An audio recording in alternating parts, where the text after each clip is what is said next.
chapter 40.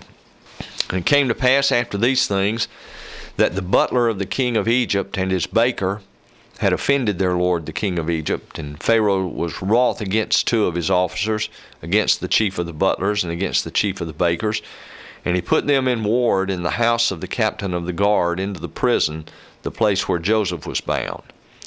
And the captain of the guard charged Joseph with them, and he served them, and they continued a season in ward.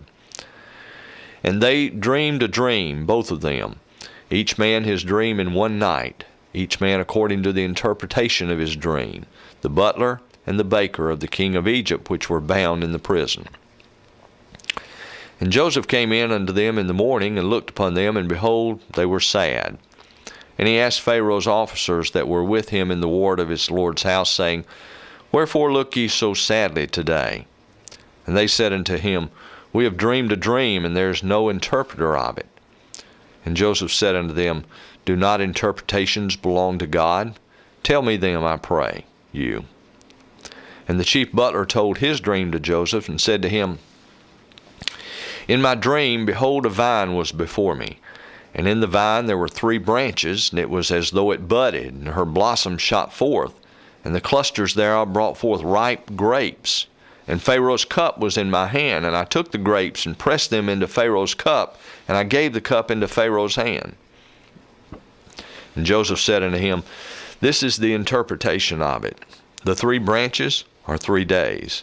Yet within 3 days shall Pharaoh lift up thine head, and restore thee unto thy place, and thou shalt deliver Pharaoh's cup into his hand, after the former manner when thou wast his butler.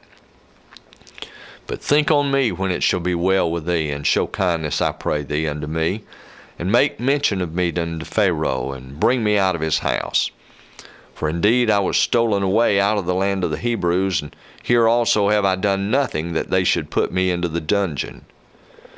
When the chief baker saw that the interpretation was good, he said unto Joseph, I also was in my dream, and behold, I had 3 white baskets on my head. And in the uppermost basket there was of all manner of baked meats for Pharaoh, and the birds did eat them out of the basket upon my head. And Joseph answered and said, This is the interpretation thereof. The 3 baskets are 3 days. Yet within 3 days shall Pharaoh lift up thy head from off thee, and shall hang thee on a tree, and the birds shall eat thy flesh from off thee. And it came to pass the 3rd day, which was Pharaoh's birthday, that he made a feast unto all his servants, and he lifted up the head of the chief butler and of the chief baker among his servants. And he restored the chief butler unto his butlership again, and he gave the cup into Pharaoh's hand, but he hanged the chief baker, as Joseph had interpreted to them. Yet did not the chief butler remember Joseph, but forgot him. The end of chapter 40.